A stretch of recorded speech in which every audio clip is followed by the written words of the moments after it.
सूत्रों से प्राप्त जानकारी के अनुसार झाबुआ के एक 59 वर्षीय रहवासी की कोरोना रिपोर्ट पॉजिटिव पाई गई है। ये बावड़ी मस्जिद यानी कि रोहित दास मार्ग से जो रास्ता छोटे तालाब की ओर जाता है उस क्षेत्र के रहवासी हैं।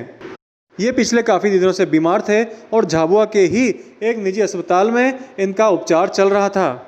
तबीयत ज़्यादा गंभीर होने पर इनका कोरोना टेस्ट कराया गया जो आज पॉजिटिव पाया गया। हमारे देश में छोटे नादान मासूम बच्चों के साथ कई प्रकार के दुर्व्यवहार रोज़ होते हैं। बच्चों की सुरक्षा एवं उनके बेहतर भविष्य के मद्देनज़र पूरे देश में CWC यानी कि बाल कल्याण समिति का गठन किया गया है। झाबुआ में भी फुटपाथों एवं ऐसी कई अन्य जगहों पर लावारिस, अनाथ और असहाय बच्चे देखने को मिल जाते हैं। लेकिन ये इन बच्चों का सौभाग्य है कि झाबुआ की CWC की चेयरमैन निवेदिता सक्सेना जैसी महिला हैं। ये है 5 वर्ष का रोहित, जिससे इसके सक्षम माता पिता भीख मंगवा रहे हैं। परिस्थितियां चाहे जो भी हो, लेकिन इसके अशिक्षित माता पिता अपनी अपरिपक्वता में ये नहीं समझ रहे कि इतनी छोटी उम्र से ही बच्चे को भिक्षावृत्ति में लगाने से उसमें एक बेहतर सोच का विकास होने के साथ साथ उसके उज्जवल भविष्य की सारी संभावनाएं खत्म हो जाती हैं। ऐसे बच्चे कभी भी अपने जीवन में आत्मनिर्भर नहीं बन सकते। CWC की चेयरपर्सन श्रीमती निवेदिता सक्सेना द्वारा इस दंपत्ति की काउंसलिंग कर ये पता लगाया गया कि ये गुजरात के संतरामपुर के निवासी हैं और मार्च से लॉकडाउन के कारण यहाँ फंसे हुए हैं।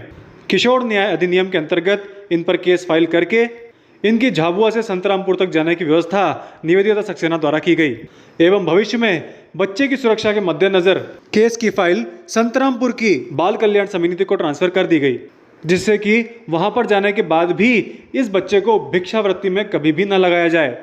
झाबुआ में असहाय बच्चों के लिए इतनी गुमनामी और समर्पण के साथ काम कर रहे ऐसे लोगों को हमारा सलाम है।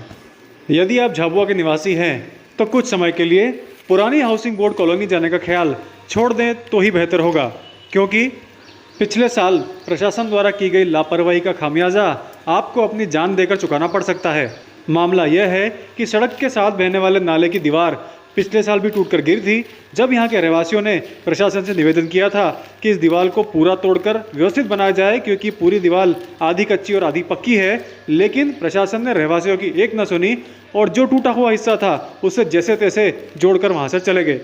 और उसका अंजाम हुआ ये कि बारिश के चलते ये दीवार ढह गई और अब स्थिति इतनी खतरनाक बन चुकी है कि यहाँ पर कभी भी कोई भी बड़ा हादसा घटित हो सकता है।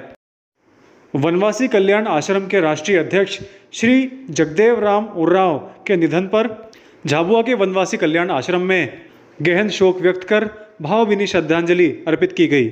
स्वर्गीय श्री उर्राव 12 साल की उम्र से ही राष्ट्रीय स्वयं सेवक संघ से जुड़ गए थे एवं उनका जीवन देश व धर्म के लिए एक जीवंत मिसाल रहा। वनवासी कल्याण आश्रम के जिला अध्यक्ष मेघजी अमलियार, आश्रम अध्यक्ष मान सिंह बारिया एवं अलकेश मेड़ा समेत वनवासी कल्याण आश्रम से जुड़े कई महत्वपूर्ण लोगों द्वारा